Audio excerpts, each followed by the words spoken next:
게스트가 묻고 진행자가 답하는 역시나 박정호. 오늘도 저 아나운서 오승훈이 질문하고 박정호 교수가 답하겠습니다. 교수님 안녕하세요. 예, 안녕하세요. 예. 노르웨이 두 번째 시간입니다. 네, 맞습니다. 지난 시간에 노르웨이는 자원 의존형 국가다. 그리고 조선업부터 시작해서 수산업, 목재 제지업, 석유까지 해서 예, 자원이 풍부한 축복받은 나라다. 예. 이렇게 말씀을 해주셨고요. 애써서 고민을 찾아본다면 노동력 부족이 좀 문제가 될 수 있다. 예. 제조업 기반이 없어서 높은 물가가 유지되고 있다. 이렇게 말씀해 주셨습니다. 정리가 잘 됐나요? 지난 시간에? 예, 저 딱 말씀 필요한 것들만 딱 말씀 주셨는데요. 근데 지난 시간에 우리가 이제 다음 시간에 이었으면 좋겠다라고 한 부분이 예. 러시아 우크라이나 전쟁 이후에 러시아에 대한 안보 문제가 대두되고 있다. 이 부분에 대해서 좀 다음 시간에는 자세히 짚어봤으면 좋겠다 했던 것 같은데. 예, 맞습니다. 강소 국가로 주목해야 할 그런 노르웨이 이 외교 안보적인 부분 오늘 네. 짚어봐야 될 것 같습니까? 어떻습니까? 예, 사실 이제 국민이 500만 명 수준밖에 안 되고 네. 또 바로 인접한 국경을 접하고 있는 육로와 그다음에 해양으로 국경을 접하고 있는 러시아 네. 이런 것들에 대한 잠정적인 위협을 계속 받고 있는 게 노르웨이잖아요. 네. 그래서 지난 시간에도 서두는 던졌습니다만 노르웨이는 근처 스웨덴, 핀란드와 달리 가장 진작부터 나토의 창립 멤버로 나토에 가입을 하긴 합니다. 예, 그렇게 말씀하셨죠. 예, 그런데 나토에 가입을 했기 때문에 이제 일괄되게 친미적인 국방 외교 노선을 그려왔느냐라고 하면 또 그건 절대 그렇지가 않습니다. 네. 실질적으로 어떤 행보를 많이 해왔냐면요. 일단 중요한 게 친구를 먹기로 한 사람과 잘 지내는 것보다 적과 잘 지내는 게 되게 중요하다라는 인식을 노르웨이는 진작부터 한 것 같아요. 척지는 사람 없이 지내는 게 현명하다 뭐 이런 것들이 있잖아요. 우리 사회생활 하면서도. 맞아요. 네. 그래서 제가 노르웨이를 지난 시간부터 이번 시간까지 계속하는 가장 큰 이유 중에 하나가 예. 노르웨이를 우리가 제대로 이해해서 우리 한국에 대해서 좀 타산지석으로 삼기 위해서 이 부분도 말씀드리려고 하는데 네. 그래서 노르웨이는 그럼 러시아랑 어떻게 되는 거냐? 그냥 노르웨이 위에 미군 부대도 잔뜩 있고 또 미국이 거기에서 여러 가지 군사적인 활동을 할 수 있는 허용을 해줬기 때문에 러시아하고는 척만 지는 거냐? 그렇지 않습니다. 네. 러시아하고 할 수 있는 부분을 어떻게든 찾아서 교류 협력을 꼭 하는데요. 노르웨이가 먼저 적극적으로 그렇게. 예, 맞습니다. 그렇군요. 그런데 그 분야를 어떻게 했냐면 네. 서로 이해관계 충돌이라는 게 가능하면 없을 분야를 찾아요. 그중에 노르웨이가 선택했던 선택지는 예. 바로 친환경입니다. 그쪽에 해양 생태계를 지키고 나름대로 해양의 수산 자원을 복구하고 유지 관리하기 위한 행보들. 네. 그다음에 러시아도 북극해 근처에서 에너지 개발에 관심이 많고 네. 노르웨이도 많잖아요. 그러다 보니까 해양 생태계에 대해서 또 위협이 될 수 있는 요소가 많이 있습니다. 네. 그런 것들에 대해서는 철저히 어떻게 하느냐, 러시아와 협력해서 공조를 해서 이쪽 지역에 양쪽이 가지고 있는 이런 수산 자원이나 환경 생태계 이걸 지키기 위한 노력을 엄청나게 하고 있어요. 그렇군요. 그래서 이게 또 중요한 거예요. 네. 예를 들어서 우리나라도 어떤 정권이 들었을 때마다 조금 더 미국에 가깝게 지내는 걸 선택한 사람도 있고 중국에 가깝게 지내는 걸 선택하는 사람도 있는데 네. 그런데 그럴 때마다 미국을 선택했으니까 중국하고는 거리를 둬야 되지 뭐 이렇게 선택해버리면 안 되는 것 같아요. 그렇죠. 오히려 친구를 누구랑 맺기로 더 생각을 한 사람이 있다면 반대쪽 사람과 정말 설린 우호적인 것들 있잖아요. 네. 뭐 문화적인 활동이라든가 뭐 역사적인 발굴 활동이라든가 환경보호도 마찬가지고요. 이런 것들은 더 공고히 해야지만 그게 평화를 유지하는 거다라는 걸 확실히 이해하고 있는 것 같아요. 그렇죠. 이 외교 안보적인 부분은 사실은 뭐랄까요? 국가를 이제 운영하고 경영하는 정치 쪽이나 이쪽에서 결정하고 만들어 가는 거지만 결국에 안보가 불안하거나 외교가 불안하면 그 결과는 다 국민들한테 오는 거니까. 맞습니다. 예. 뭐 말씀하신 그 해양 수산 이런 부분에서 충돌이 발생하면 어업을 하는 사람들에게 직접적인 타격이 가지. 네. 예, 그분들을 어쨌든 우리 국민을 보호하기 위해서는 그런 방법을 택하는 게 훨씬 더 중요하다라는 생각도 드는 게 사실입니다. 맞습니다. 예. 그리고 또 한 가지 더 중요한 대목이 있는데요. 네. 아무리 한쪽과 군사적으로 동맹 관계를 유지한다 하더라도 네. 본인들이 나름대로 선을 또 하나 만듭니다. 그래서 자신들의 선을 만들고 적어도 국경을 접하고 있는 러시아에게 뭐라 그럴까요? 위압감을 주는 행위를 하지 않는다든가 아. 러시아로부터 우리는 미국과 같은 국방 라인에 있긴 하지만 적어도 한결같은 친미적인 국방 노선은 아닙니다라는 걸 천명하기 위해서 실질적으로 계속 유지하고 있는 게 있는데요. 네. 그게 뭐냐면 핵무기 비보유 그리고 노르웨이 영토 안에서는 어떠한 타국의 핵무기도 배치하지 않겠다예요. 어. 이거는 러시아 입장에선 굉장히 쌍수 들고 환영할 일이죠. 그렇죠. 예. 그래서 이렇게 노르웨이는 판단한 걸 수도 있어요. 노르웨이 위에 미국 부대는 미군 기지는 있을 수 있다. 하지만 미군이 원하는 예를 들어서 러시아에 가장 인접한 곳에 핵무기를 배치한다든가 핵과 관련된 이게 꼭 핵 미사일만 얘기하는 게 아니더라고요. 핵 잠수함이라든가 뭐 이런 많은 네. 핵 시설물들을 노르웨이 위에 두는 것에 대해서는 철저히 불허하고 있어요. 그러다 보니까 러시아 입장에서도 노르웨이 쪽 국경 접하고 있는 지역에 대해서는 상대적으로 위협감을 덜 느끼겠죠. 외교 전체적으로 나는 너희에게 적대적으로 하지 않아. 그리고 우리는 핵무기 같이 너희가 위협적으로 느낄 만한 것을 전혀 가지고 있지 않아. 이렇게 공개하고 그것을 약속하는 듯이 행동을 하면 네. 저쪽에서 불안할 이유가 없으니까. 맞습니다. 예. 그런 전략을 택하는 거군요. 네. 대신 그렇다고 해서 첨단 무기라든가 아주 전략적인 무기를 전혀 구매 안 하는 거냐? 그건 아니고요. 얼마 전에도 노르웨이 국방 예산이 크게 올랐다고 말씀드렸잖아요. 예. 최신 전투기를 도입한다든가 이런 것들은 아주 적극적으로 하고 있어요. 하지만 정말 상대방에게 치명상을 입힐 수 있는 그런 것들에 해당돼선 딱 선을 그어주면서 우리는 여기까지다라는 걸 하고요. 이거는 어떻게 보면 우크라이나와 노르웨이 네. 이 러시아와 국경을 접하고 있는 수많은 국가들이 어떤 선택지를 했느냐에 따라서 이게 참 운명이 많이 갈린다는 걸 또 알 수도 있는 거죠. 최근에 우크라이나는 아주 노골적인 친서방 정책을 한결같이 해왔던 적이 많았거든요. 예. 바로 그런 부분의 차이도 있고요. 또 한 가지가 더 있는데 예. 뭐냐면 이번에 우크라이나 본인들이 친서방 정책을 상당 기간 유지할 수 있었던 이유 중에 하나는 유럽과 미국이 우리를 도와주기로 예전에 약속했잖아. 이런 것들이 암묵적으로 깔려 있었어요. 예. 물론 미국은 우크라이나랑 어떤 협약이나 협정을 공식적으로 체결한 건 없고 각서만 써줬습니다. 이 참 국가 간의 각서라는 게 이게 참 의미가 있는 건지도 모르겠는데요. 그러니까 구속력은 없지만 그렇죠. 예. 솔직히 협약과 협정도 구속력이 없어요. 네. 저는 그렇게 생각합니다. 거기 문구에는 군사적으로 도움을 준다, 포괄적인 도움을 준다 쓰지만 그 포괄적이라는 게 어디까지인 거죠? 서로 머릿속에서 생각하는 그림이 다른 거잖아요. 네. 그래서 노르웨이 국민들은 그것도 사실 어느 정도 인지한 것 같아요. 그래서 어떻게 한 거냐? 네. 만약에 미국과 나토 이런 쪽에서 자신들에게 위협이 생겼을 때 또 적극적으로 도와주지 않을 수 있다라는 판단 아래서 북유럽 5개국과 별도의 군사협력 기구를 다시 만듭니다. 그게 스칸디나비아 3국하고 아이슬란드하고 핀란드 이렇게 별도의 5개 국가의 군사 협력 기구를 만들어서요. 군복 자체도 통일시키고요. 그래서 하나의 군대로 편제가 가능하도록 한 거예요. 네. 이 군복을 통일시켰다는 게. 그다음에 공동 파병하기로 이렇게 또 약속을 맺습니다. 그래서 이렇게 보시면 될 것 같아요. 노르웨이는 인구도 적은 나라가 자원이 많잖아요. 예. 그럼 얼마나 다른 나라들이 호시탐탐 노리겠어요. 그러네요. 그렇잖아요. 네. 그러다 보니까 2중, 3중, 4중으로 자신들의 안위를 지키기 위한 이런 방어막을 공고히 하고 예. 그 방어막을 공고히 하는 게 무조건 선을 넘는 공격지향적인 모습도 또 아니고 예.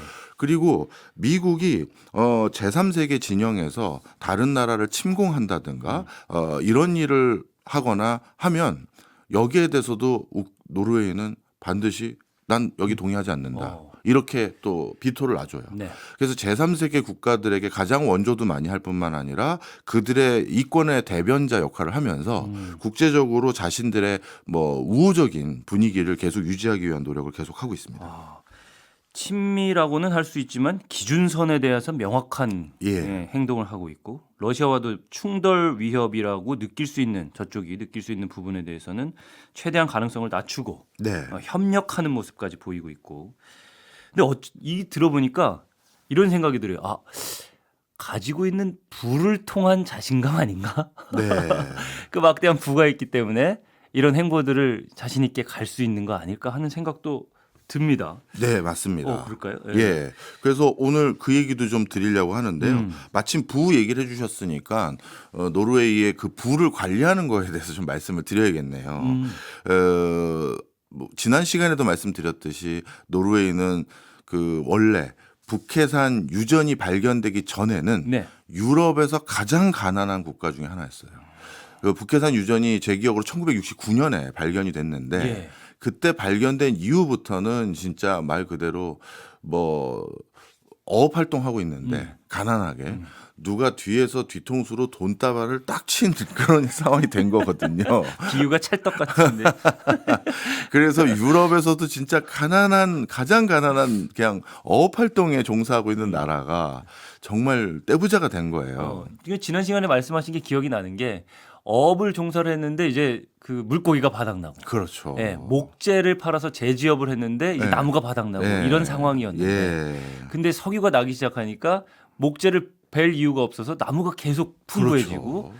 고기를 그만큼 잡지 않아도 되니까 예. 수산 자원도 엄청 풍부해지고 이 말이 또 기억이 나거든요. 정말 부자 나라죠. 네. 그래서 음. 전 세계 최고의 국부 펀드를 가지고 있는 나라 중에 하나가 노르웨이예요. 예. 그래서 석유에서 번 돈으로 차곡차곡 쌓아두면서 그 돈을 계속 국부 펀드에 넣어놨는데, 자, 어느 나라 국민들이 그런 유혹 없겠습니까? 우리나라도 마찬가지로 다 마찬가지죠. 아, 그 돈만 좀 쌓아놓지 말고 우리 좀 풍족하게 삽시다. 아, 나도 좀 일 덜 하고 싶어요. 나도 집에서 쉬고 싶습니다. 이거 다 사람 기본적인 욕구잖아요. 그래서 노르웨이도 선거 때마다 조금씩 포괄적인 복지제도에 대한 혜택의 수위를 조금씩 늘려왔어요. 예. 그러다 보니까 어떤 문제가 생겼냐면 아까 말씀드렸던 그 국부펀드, 네. 드디어 그 국부펀드의 돈을 찾아 써야 될 상황이 돼버린 거예요. 오. 재정 균형이 깨져버린 거죠. 예. 야, 우리가 국민들에게 약속했던 걸 해야 되고, 또 가끔은 석유 유가가 떨어져서 아, 이번에는 수익이 예전보다 덜하네 이럴 수 있잖아요. 그러니까 예산 잡아놨는데 그렇죠. 그거보다 덜 들어오고. 맞습니다. 예. 그러다 보니까 돈이 어디서 필요하니 저기서 갖다 쓰자 했는데 예. 참 이때부터 우리가 노르웨이에 대해서 우리가 좀 많이 배울 점도 있고 우리 상황에 맞게끔 파인 튜닝을 해야 될 게 좀 있다고 생각이 드는 게, 예. 그러면 이렇게 하자. 우리도 다 결국 우리가 돈 번 게 쓰려고 또 버는 것도 있는데 그 국부펀드에서 일부 갖다 쓰자. 네. 그런데 한도를 정하자. 그래서 3% 정도만, 4% 정도만 갖다 쓸 수 있게끔 하자. 뭐에 4%예요? 그러니까 매년 국부펀드에 적립하는 금액의 또 4% 정도까지는 다시 갖다 쓸 수 있게끔 하자. 이렇게 한 거예요. 그 정도면 뭐 괜찮은 퍼센트 아닌가요? 그런데 네. 노르웨이는 철저했어요. 초반부터. 아, 그렇군요. 왜냐하면 너무 여타 자원 많은 국가들의 비극적인 말로를 많이 본 거예요. 대표적으로 베네수엘라, 그 다음에 아르헨티나, 뭐 이렇게 자원진 많은 국가들이 만성적인 빈곤에 허덕이고 빈부격차는 점점 더 심해지고, 그 다음에 외채도 점점 더 늘어나고, 쟤네들 왜 저렇게 된 거야? 봤더니 그 자원 하나 믿고 네. 펑펑 쓰다가 저렇게 됐다 판단을 한 거예요. 예. 그래서 원래 원칙은 이 석유로 번 돈인 이 국부펀드는 그 국부펀드 그 돈을 다시 내부에 재투자하자, 이런 명분들은 참 좋잖아요. 그걸 가지고 우리가 다른 산업 육성하자. 근데 노르웨이는 그것도 안 했어요. 왜냐하면 그게 딱 누구 호주머니를 뒷주머니 차기 좋은 경로를 만들어준다고 생각한 거예요. 생각해 보세요. 석유를 많이 벌었는데 이거 흥청만청 쓰지 말고 우리 예를 들어서 새로운 산업으로 뭐 전기 전자 산업 육성해 봅시다. 아니면 스타트업 육성해 봅시다 하면서 돈이 다시 내부로 들어올 거 아니에요? 네. 그러면 그 지원 자금을 또 악용하는 세력들이 있을 거 아니에요. 그잖아요. 예. 저 창업해 볼게요. 저 지원금 주세요. 해가지고 실패가 뻔한 창업 하는 척해서 몇 년 또 버티고 다시 재창업해 볼게요. 또 버티고 이럴 수도 있잖아요. 네. 그래서 노르웨이 국민들은 이 석유로 번 이 국부펀드 예. 이거를 전부 해외 투자만 하기로 했어요. 내수에 투자하지 말자. 이거 분명 이거 가지고 이권 싸움 난다. 예. 이렇게 했다가 조금 댐이 무너진 거죠. 내부에 균형 재정이 깨졌으니 이거 갖다 쓰자 했는데 그럼 그래도 실링을 정하자 4% 예. 했는데 최근 문제가 생겼어요. 어떤 문제가 생겼느냐? 노르웨이 경제가 그리고 노르웨이의 수출 증가율이 이 4% 정도씩 추가적으로 국부펀드에 뭔가 더 돈을 더 넣기가 어려워진 거죠. 그래서 이 금액을 다시 낮췄어요. 예. 국부펀드에서 찾아 쓸 수 있는 비중은 3%로 조정하자. 예. 그러니까 이 모습을 보면 이 사람들이 떼부자가 됐다고 엄청난 석유로 상당 기간 동안 부가 유지될 수 있는 틀이 생겼다고 해서 절대 그 돈을 함부로 갖다 쓰지 않는다. 지금 느낀 거는 함부로 쓰지 않는 이유에 네. 국민들이 부정부패라든지 그것이 오용될 수 있는 가능성에 대해서 굉장히 견제를 하는 문화가 있지 않나 하는 생각이 드는데 그런가요? 맞습니다. 그것도 있어요. 그런데 그것도 있지만 더 예, 중요한 더 건 중요한 것은 앞서 말씀드린 것처럼 베네수엘라라든가 아르헨티나라든가 이런 나라들이 정상적으로 근로하려는 의욕이 사라져 버리는 거 있잖아요. 네. 이런 것들에 대해서 굉장히 그 걱정을 많이 해요. 아, 그래서 노르웨이는 어떻게 보면 예. 명시적인 문구는 없지만 국민들이 과하게 일을 시킬 생각은 없습니다. 하지만 돌아가시기 직전까지 소소한 일이라도 우리 다 일은 합시다. 이게 그 어떻게 보면 국가의 지론이에요. 그게 또 건강하게 삶을 유지하는 방법이기도 하니까 이 일을 계속 하는 것이. 네, 그렇죠. 근데 이게 참 우리나라에서는 안타깝죠. 우리나라는 일이 제가 만난 대부분의 직장인들은 직장이란 내 재테크를 위한 종잣돈을 모으는 곳 네. 이런 느낌이 요즘은 많아요. 네. 뭐 대부분 그렇죠, 뭐 사실. 그런데 직장이 내 생활의 대부분을 보내는 곳인데 그렇게만 귀결되면 너무 우울하잖아요. 그렇긴 하죠. 네, 네. 내 자아를 실현하는 곳, 네. 내가 좀 이 일이 즐겁거나 재밌어서도 좀 하는 면이 많습니다. 이러면 더 좋은 거잖아요. 그런데 우리는 아직 그걸 못 만들어냈는데, 아직은 우리 삶은 좀 팍팍한 느낌이 우리는 있어서 그래요. 그렇게 되려면 참 많은 걸 또 뜯어 고쳐야 될 것 같고, 네. 하여튼 그런데 네네. 노르웨이는 어떻게 됐느냐? 일단 OECD 국가들 중에서 가장 근무 시간을 낮춰주겠다. 그래서 근무 시간은 적게 하는 대신 예. 조기 퇴직, 그러니까 정년 이런 거는 상당히 늦춰놨어요. 그래서 연금 수령 가능 연령을 67세로 해놨어요. 그러니까 67세 전까지는 일 좀 하라는 거예요. 그리고 본인의 희망상 62세를 조기 퇴직할 수 있는 그 나이로 줬는데 네. 만약에 62세에 조기 퇴직을 하게 되면 그럼 넌 남들보다 일찍 퇴직했잖아. 그러니까 너에게 주기로 했던 연금은 고 일찍 퇴직한 것이니까 일단 60%만 받아. 오. 이렇게 하는 걸로 확 깎아버린 거예요. 예. 그래서 가능하면 조기 퇴직을 막고 오. 노동시장에서 오래 머물면서 활동할 수 있는 여지를 많이 만들려는 게 노르웨이의 어떻게 보면 근로문화고요. 이렇게 하려는 건 돈 믿고 국가가 돈 있다는 거, 자원 있다는 거 믿고 일찍 리타이어하는 거는 막자. 이게 하나고요. 하나 더 있고요. 예. 그다음에 노르웨이 전체 근로자들의 30%는 공공기관에서 일해요.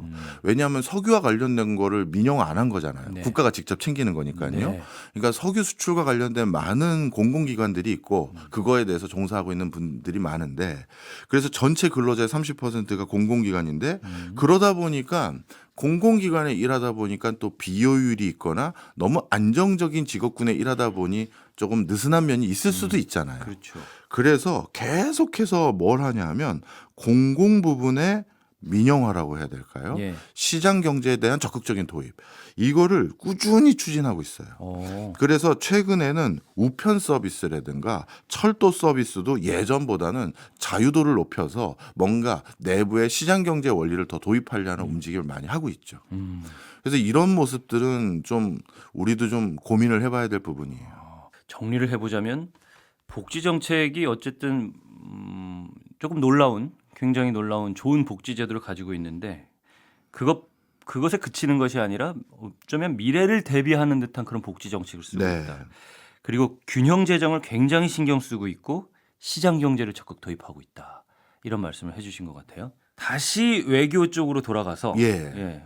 우리도 사실 요즘에 외교 문제가 미국 관세 문제 때문에 그 협정 그 협약 때문에 아이 뭐라고 표현해야 돼요? 맞습니다. 네. 협약이죠. 네. 그 부분 때문에 어쨌든 우리도 외교에 대해서 굉장히 관심이 많으시죠. 네. 노르웨이 외교 쪽을 좀 더 살펴보면 좋겠어서 네. 다시 돌아가면 일단은 뭐 친미적이고 그다음에 러시아와도 어떻게 충돌이나 위협을 느낄 만한 부분은 최소화하고 협력하고 있다 이런 말씀해 주셨는데 예. 기본적으로 노르웨이는 EU 소속이잖아요. 그죠? EU에 가입을 안 했습니다. 그렇군요. 예. 아, 그럼 어떤 관계인가요, EU와? EU와 상호 보완적인 관계이지만 아, 유로 여긴 크로네라는 화폐를 써요. 유로 네. 안 쓰는 거죠. 예. 그리고 EU에 가입을 안 한 아주 독특한 그 구조를 가지고 있는데요. 네. 그런데 대부분의 비즈니스는 EU와 합니다. 이제 좀 설명을 드릴게요. 네. 노르웨이 국민들하고도 그 노르웨이 그 의회에서 네. 몇 번의 투표를 했어요. 우리가 EU에 가입할까요 말까요? 유로존에 들어갈까요 말까요? 이걸 했는데 네. 결국 노르웨이 국민들의 선택지는 아니 그러지는 맙시다였어요. 그 이유를 네. 뭐 이것도 연구들이 많아요. 왜 이런 선택을 국민들이 했을까? 직접적으로 알 수는 없으니까 국민들의 선택의 그렇죠. 이유를. 속마음을 어떻게 그렇죠. 알겠습니까? 예. 그래서 그 연구들이 많은데 일단 EU에 들어가는 순간 지금 본인들이 EU에서뿐만 아니라 전 세계에서도 제일 잘 사는 나라 중에 하나 아닙니까? 그렇죠. 근데 EU에 들어가는 순간 어떻게 하겠어요? 이제 한 식구처럼 지내니 식솔이 많아지는 거죠. 그렇죠. 그러면 이제 야 EU 저 밑에 그리스가 요즘 어렵대. 거기도 좀 도와주고 포르투갈도 어렵대. 거기도 좀 도와주고 이건 좀 그렇지 않니? 이런 생각도 있을 거라는 거고요. 예. 그 다음에 또 여긴 지금 이렇게 나름대로 처절하게 관리도 해왔고 어렵게 살다가 잘 살게 됐는데 이제 잘 살게 된 기회의 땅이라니 이 인근 국가에서 또 우리로 밀려 들어오는 거 아니야? 이런 것들에 대한 고민들도 있는 거예요. 예. 그러면 또 야 이거 지출만 또 잔뜩 늘어나겠네. 이런 것들에 대한 고심이 반영된 결과가 아닌가라는 게 대부분의 해석들이에요. 그렇군요. 실제 노르웨이는 노동력이 너무 없다 보니까 폴란드에서 주로 노르웨이에 일을 하러 많이 들어오세요. 예. 근처도 가깝고 하니까. 네. 그래서 그 인근에서부터 이렇게 노동력을 공급받아 왔음에도 불구하고 절대 대규모로 들어올 수 있는 거는 우리 웬만하면 허용하지 말자. 그래서 제가 지난 시간에 7년 동안 여기서 일하거나 그러면 영주권 신청할 수 있다 뭐 이런 얘기 드렸잖아요. 예. 마침 지난주에 메일 한 통을 받았어요. 우리 한국 분이신데 예. 노르웨이 시민권을 취득해서 거기서 살고 계신 아, 분이더라고요. 노르웨이에 살고 계신 분이 예. 메일을 주셨어요. 예. 제가 마지막으로 노르웨이 갔던 게 2019년도 초반이었는데 예. 그때가 마지막이었는데 아마 이분이 그때는 이제 노르웨이 이민청의 관리자가 7년 살고 하면은 영주권도 주고 한다. 이거 다 설명을 해주셨는데 네. 그 사이에 분위기가 또 바뀌었나 봐요. 그래서 이제는 여기서 애 낳고 살아도 시민권, 영주권 잘 안 준다. 아, 또 이렇게 폐쇄적으로 그 사이에 바뀌었나 봐요. 그래서 코로나 때 다들 살기 빡빡해지니까 이런 나라 또 들어오고 싶어 하잖아요. 코로나 이후로 그런 제도가 그런 것 나온 같아요. 건가요? 제가 왜냐하면 간 게 코로나 직전이었으니까요. 네. 그래서 그런 것들이 바뀐 분위기를 봤을 때도 역시 갑자기 상황 어려워지면 우리 같은 나라에 밀려들 수 있다라는 걸 관리하기 위해서 예. EU와는 일정 거리는 둡니다. 음. 자, 그런데 중요한 게 있어요. 노르웨이가 가장 많이 교역을 하는 나라들이 어디나 보면 전부 다 EU 국가들이에요. 영국, 네덜란드, 독일, 그리고 또 뭐 프랑스라든가 네. 이런 국가들이 수입 수출이 대부분 이들 국가들이 제일 많아요. 이게 참 특이하죠. 근데 지리적으로 좀 가까운 나라들이기도 하고. 그런데 대부분의 국가들은요. 지리적으로 가깝고 멀고와 상관없이 1등 수입, 1등 수출 국가가 대부분 미국 아니면 중국이에요. 그렇죠. 예. 네, 그잖아요. 예. 그런데 노르웨이는 그런 데가 아니에요. 그러다 보니까 또 미국에게 할 얘기 편하게 할 수 있고 중국에게도 할 얘기 편하게 할 수 있는 거죠. 의존적이지 않을 수 있으니까요. 그렇죠. 네. 또 이게 우리나라에게 또 굉장히 중요한 시사점이에요. 네. 우리나라는 어쩔 수 없이 미국과 중국의 비중이 뭐 중국이 조금 낮아졌다 하더라도 아직도 크거든요. 그렇죠. 그러면 미국과 중국에게 우리가 할 얘기를 편하게 하려면 어쩔 수 없이 이 고차 방정식 미국과 중국에만 팔면 우리 뭐 1년 매출의 대부분 거두잖아요. 이건 참 비즈니스적으로 편할 수도 있잖아요. 그런데 이 구조를 탈피하려면 인도에도 얼마 갖다 팔고 인도네시아에도 얼마 갖다 파고 중동에도 얼마 팔고 막 여기저기 거래처를 다 신경 써야 되고 그 나라 현지화 전략도 다 구사해야 되는 번거로움은 많은데 그래서 진짜 고차방 정식을 풀어야 되는데 예. 이걸 해버리면 야 드디어 대한민국은 세계 10위권 안에 드는 외교와 국방에서도 완벽하게 자주적인 목소리를 낼 수 있는 국가가 되는 거죠. 이 좋은 말씀 해주신 것 같아요. 네. 이게 번거롭고 어렵긴 하지만 네. 고차방정식이라고 표현하셨는데 예. 수입 수출 같은 것들을 다변화하고 다각화하는 방법을 달성하기만 하면 네. 그 나라들의 의존적이지 않고 우리 목소리를 내고 우리가 주도적으로 결정할 수 있는 가능성이 훨씬 더 많이 열린다. 네. 예, 이거는 어쩌면 당연한 진리 같음에도 불구하고 예. 달성하기는 어렵지만 우리는 그렇지만 예. 가야 될 길이라는 거는 확실히 생각이 되는 것 같아요. 맞습니다. 네. 우리도 그걸 가야 되는데요. 이 참 죄송한 표현입니다만 진짜 말이 쉽지. 노르웨이보다 우리는 이 노력을 하려면 정말 100배 더 어려운 노력을 해야 됩니다. 그렇죠. 예.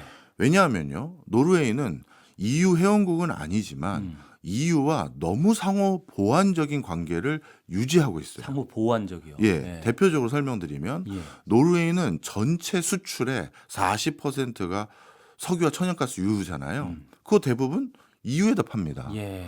그러니 EU 여러 국가들은 러시아에서만 에너지 조달받았다간 또 러시아와 문제가 생길 수 있으니 노르웨이 것도 섞어 씁시다라는 명분도 있고 또 가깝기도 하고 그러니까 싸니까 네. 그걸 갖다 쓰다 보니 노르웨이와 관계를 잘 구축하는 게 무엇보다 또 중요해요. 예.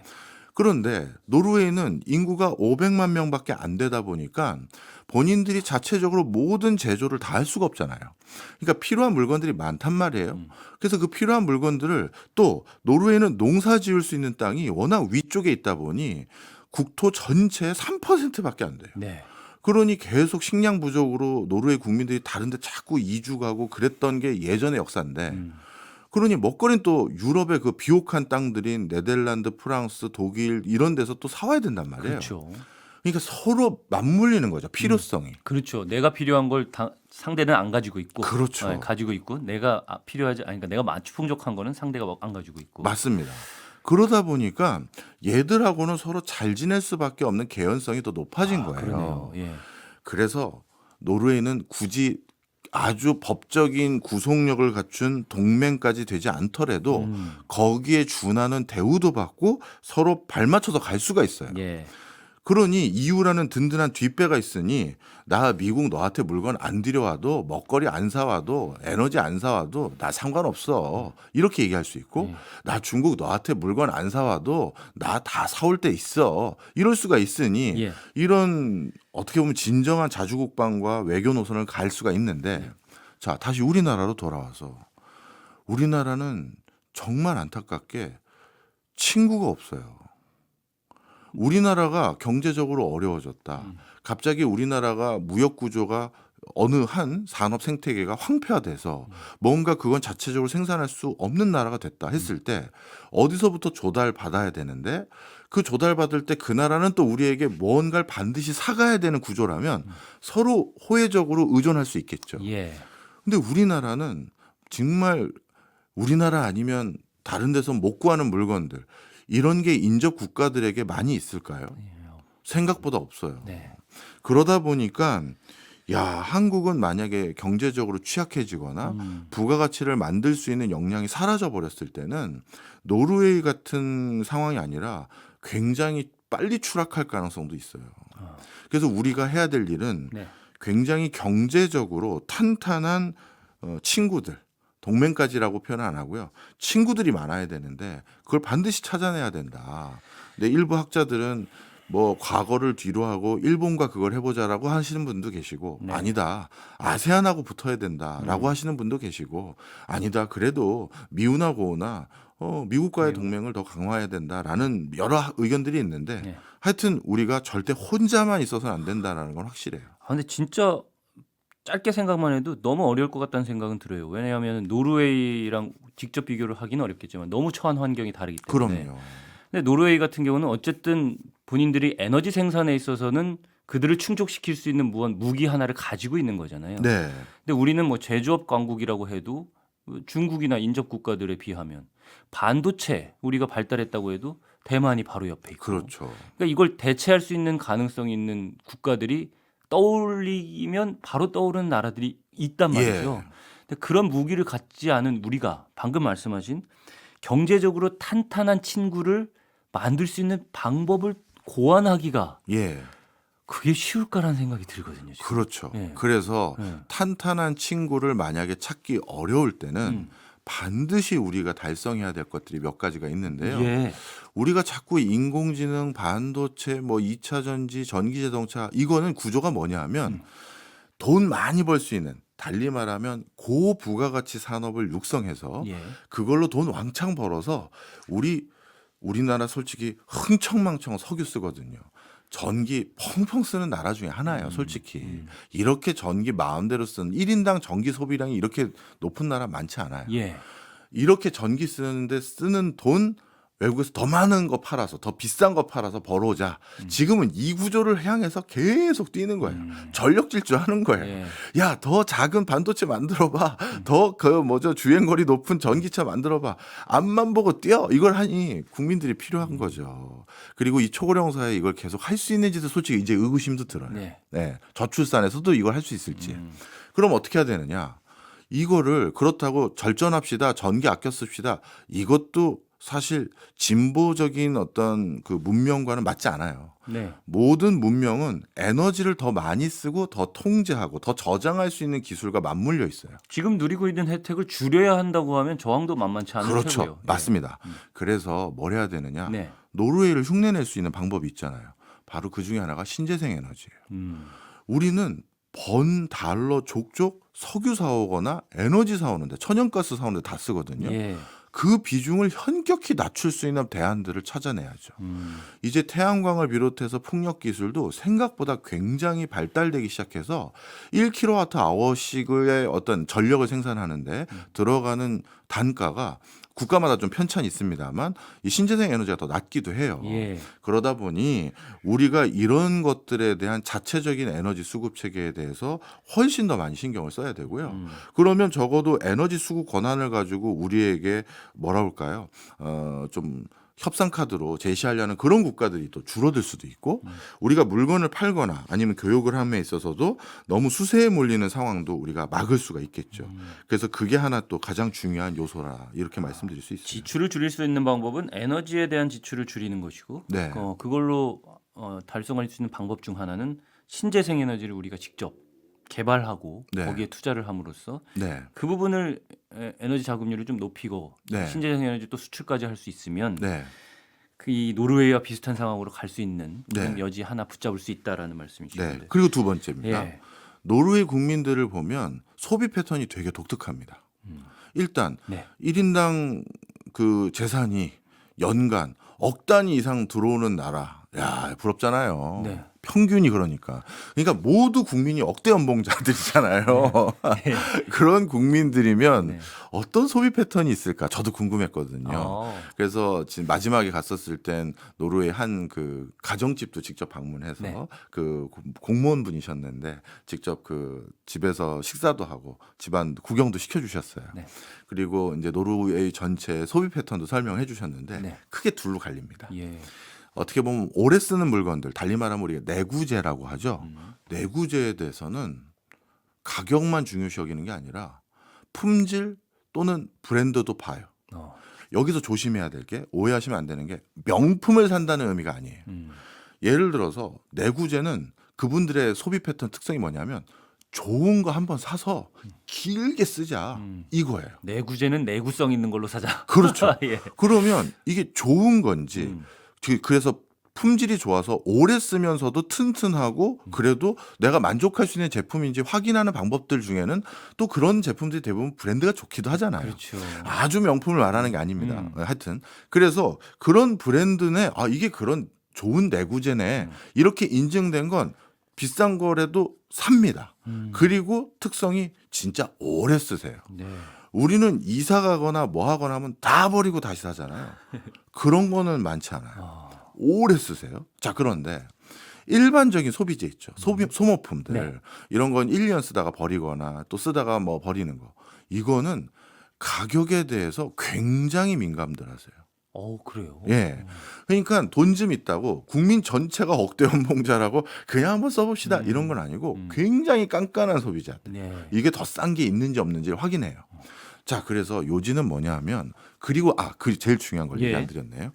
제일 중요한 것 중에 하나가 가능하면 국산품에 대한 애용이 예. 굉장히 높아요. 근데 노르웨이는 제조업이 거의 발달을 잘 안 했다면서요. 네. 그래서 그래서 어떤 것들을 내부에 있는 가구류라든가 뭐 그 내구재 중에서는 직접 워낙 목재가 많은 나라니까요. 그렇죠. 그런 것들은 가능하면 외국 물건도 안 사고 국산품을 애용하고 하여튼 국산품이 있는 파트는 그렇게 애용하는 게 일단 이것도 우리나라의 굉장히 중요한 시사점이에요. 우리나라도 예전에 그런 문화가 굉장히 있었잖아요. 그게 완전히 사라져 버렸죠. 그래서 무슨 말씀을 완전히까지는 드리냐면 아닙니다. 아니에요. 제가 보기엔 지금 수준이 완전히 사라진 것 같아요. 그렇게 보고 네, 저는 계시군요. 그렇게 봅니다. 네. 왜냐하면 북유럽이나 다른 국산품 애용을 많이 하는 사실 중국도 요즘 국산품 애용 운동이 너무 높아졌어요. 네. 그런데 우리는 그 많은 달러 어렵게 벌어서 아까도 말씀드렸듯이 직장에서 전력 질주해서 직장 진짜 생활 나 빨리 그만두고 싶다 할 정도로 네. 야, 돈 벌어와 더 해봐 더 매출 증가해봐 해놓고 그렇게 어렵게 벌어온 달러를 외국 물건들 외제차 뭐 명품 사는데 많이 쓰는 것도 조금 절제를 이젠 해야 될 시점이 도래하는 것 같아요. 알겠습니다. 신재생에너지 그리고 국민들이 실리와 실속 있는 소비 그렇죠. 이렇게 정리를 하면 될까요? 예. 그리고 국산품을 사는 그런 네. 마음가짐을 가지고 있다. 이게 우리가 좀 배울 만한 점이다. 네. 예. 그리고 그러다 보니까 교육도 되게 특이하게 합니다. 교역을요. 예, 이것도 설명을 좀 드리면 네. 노르웨이는 일단 국민이 500만 명밖에 안 되니 전 세계 교육 사이즈에서 이건 뭐 이게 동네거든요, 그냥 전 세계 교육에서 그러니까 국민들이 필요한 걸 막 다 사온다고 해도 예. 뭐 500만이면 뭐 얼마 안 되잖아요. 예, 우리 수도권 인구의 뭐 절반도 안 되는. 맞아요. 예. 한국의 수도권 인구의 절반도 안 되는데 네. 그러니 비싸게 사올 수밖에 없잖아요. 그래서 어떻게 하느냐? 인근에 스웨덴하고 예. 덴마크하고 네. 공구합니다. 이게 국가적으로 공구가 가능하군요. 네. 야, 스웨덴 전화해요. 네. 이번에 중국에서 뭐 사온다며? 우리 것도 같이 사자. 그리고 니네가 좀 싸게 사봐. 이런 거예요. 너네도 몇 명 안 되잖아. 맞아요. 우리랑 비슷하잖아. 진짜 그겁니다. 그래서 이 북유럽에 있는 스칸디나비아 국가들이 예. 해외 미국과 중국을 상대로 공구를 많이 합니다. 그렇군요. 예. 그래서 공구를 해놓고 음. 스웨덴은 상대적으로 제조가 있거든요. 덴마크도 제조가 살아 있어요. 예. 아직까지. 예. 그래서 그쪽은 제조도 하고 하다 보니까 뭐랄까요? 교역하는 망들을 많이 가지고 있잖아요. 근데 스웨덴은 수산자원하고 뭐하고 그래서 EU하고만 교역을 많이 했던 네트워크밖에 없다 보니까 노르웨이는 노르웨이는 죄송합니다. 그래서 일단 직접적인 교역 창구 역할은 스웨덴이나 또 핀란드나 또는 덴마크가 합니다. 그리고 거기서 전화 와요. 물건 갖다 놨어. 그러면 이제 노르웨이 사람들이 알았어 찾아갈게 하고 공구를 해서 그걸 최대한 싸게 사는 것도 굉장히 특이한 모습이에요. 재밌네요. 네. 공구라는 표현이 너무 재밌어가지고 딱 보니까 공구더라고요. 흠뻑 빠져들었어요. 물론 요즘은 자체적으로 또 필요한 물건들도 있고 하니까 네. 자체 수입해오는 경로도 늘려가고는 있지만 전 세계에서 이렇게 같이 구매하는 비중이 큰 것도 전 참 이례적이었습니다. 알겠습니다. 야, 오늘 되게 재밌는데요. 외교 안보적인 부분도 살펴봤고 또 EU와의 관계도 살펴봤고요. 네. 우리나라에 주는 교훈들을 뭐 그때그때 계속 말씀을 해주셔서 정리가 잘 된 것 같아요. 예. 그렇다면 네. 노르웨이에서 지금까지 우리가 다루지 않은 것들 중에 네. 눈여겨볼 만한 그런 특징 같은 게 혹시 꼽아주실 게 있을까요? 예, 말씀드리겠습니다. 예. 노르웨이는 이것도 많이 안 알려져 있는 사실인데요. 네. 전 세계에서 가장 언론사가 발달한 나라가 노르웨이입니다. 그래요. 인구 500만밖에 없는데. 그래서 그런 거고요. 오. 인구가 500만 명인데 네. 노르웨이 국민들 물론 적지 않은 숫자가 오슬로 수도 근처에 살고 있죠. 네. 그런데 노르웨이는 이 500만 인구가 이 서해안 연안에 쫙 흩어져서 저 북극해 맨 위까지 그리고 저 콜라반도라는 러시아에 접경하는 그 지역까지 예. 전부 흩어져 살고 계세요. 왜냐하면 이게 그 추운데 왜 살죠? 오슬로 같이 좀 밑에 좀 그나마 따뜻한 데 살면 되지 않나요? 이렇게 오해하시는데 노르웨이가 의외로 저 북극해 근처까지 가지 않으면 생각보다 그렇게 춥지 않습니다. 왜냐하면 멕시코 난류가 계절적으로 노르웨이까지 올라오더라고요. 아. 그러다 보니까 서부 연안 지방은 오히려 따뜻해요. 서해안 연안은. 그리고 우리가 뭐라고 해양성 기후라고 하잖아요. 예. 해양성 기후라고 해서 어쨌든 추운 나라에서는 바다를 낀 게 더 따뜻하고 맞습니다. 더운 나라에서는 바다를 낀 게 더 좀 예, 서늘하고, 서늘하고. 이런 해양성 기후인데 거기에 난류까지 분다고 하니까 맞습니다. 덜 춥다라는 거는 확실히 예. 이해가 돼요. 그래서 노르웨이 내륙에 산간 지방에 사시는 분은 당연히 엄청 추운 데지만 예. 하여튼 해안가는 또 따뜻한 곳이 많아서 어업 활동을 해야 되고 또 그냥 쭉 이어서 사시는 거예요. 그럼 500만 중에 오슬로에는 몇 명 정도가 모여 살까요? 생각보다 뭐 이런 정도의 기후 환경을 가지면 절반 이상이 다 오슬로만 산다 한 이렇게 300만 되는데 이렇게 돼야 될 것 같은데. 그거보다 낮았어요. 제가 갔을 때는. 네. 자, 그래서 정리를 해보면 이런 상황이다 보니까 어떻게 됐느냐. 각 지역마다 자기 소식들을 알리고 다른 지역 소식들을 알려야 될 언론사가 필요한 거예요. 그래서 신문사가 우리로 따지면 지역 신문이 너무 발달돼 있는 거죠. 우리가 여기 마포구죠. 예. 그럼 여기는 마포 신문만 보는 거예요. 그리고 바로 옆에 있는 서대문은 서대문 신문만 보는 거고. 서대문 신문 내에는 마포구 소식이 또 들어와 있고요, 서로. 서로 연결 잘 돼 있고. 예. 네. 그리고 예전에는 라디오, 그다음에 또는 또 방송국. 네. 이게 군소 방송국들이 또 많고요. 예. 그래서 산도 많고 또 해안선도 복잡하고 또 정보를 공유해야 될 게 날씨 변화라든가 또 서로 간에 근황 토크도 해야 되다 보니 언론이 생각보다 너무 발달한 나라가 노르웨이였다. 지역 언론이 발달했다. 네, 맞습니다. 이 부분은 진짜 우리나라는 사실 전국 방송이 훨씬 더 네. 발달이 돼 있고 그러다 보니까 지역의 현안이라든지 지역민들의 목소리 이런 것들을 담아낼 공간이 충분치 않다는 지적들은 언론의 입장에서도 많이 지적이 되곤 하거든요. 네. 그래서 지역계 언론이 발달돼 있는 노르웨이. 네. 굉장히 눈여겨볼 만하네요. 진짜. 그래서 뭐 소도시마다 도시마다 신문사가 하나나 두 개씩 있어요. 그렇군요. 네. 알겠습니다. 그럼 전체 왜 신문 발행 개수는 안 물어보세요? 그거 물어보실까봐 그것도 숫자 안 나왔는데. 알려주시면 좋죠. 전체 신문 발행. 노르웨이는 전체 신문사가 300개가 조금 안 됩니다. 굉장하죠. 예, 네. 알겠습니다. 눈여겨볼 만한 특징으로 꼽아주신 게 언론, 지역 언론이 발달했다라는 걸 꼽아주셨습니다. 우리가 뭐 이미 말씀 많이 해주셨지만 네. 마지막으로 짧게 네. 꼭 한 가지 배웠으면 좋겠다라는 건 뭘까요? 많은 얘기를 해주셔서. 예. 만약을 대비하는 게 제일 중요한 것 같아요. 노르웨이 사람들 보면 굳이 저렇게 돈 많이 버는 나라가 저렇게까지 해도 돼? 저렇게까지 할 필요 있어? 좀 필요할 때는 갖다 쓰지 뭘 저 펀드를 계속 쟁여만 놓나? 그리고 저 펀드를 왜 해외에만 투자하나? 내부의 다른 산업에도 발달시키는데 돈 쓰면 더 윤택해지고 그게 또 선순환이지. 나름대로 명분들 많이 있을 수 있잖아요. 예. 그리고 소득 양극화 더 줄이기 위해서 복지주도 좀 늘리면 좋지. 그럼에도 불구하고 만에 하나 생길 수 있는 부작용들을 우려해서 굉장히 보수적인 의사결정을 계속하고 있고요.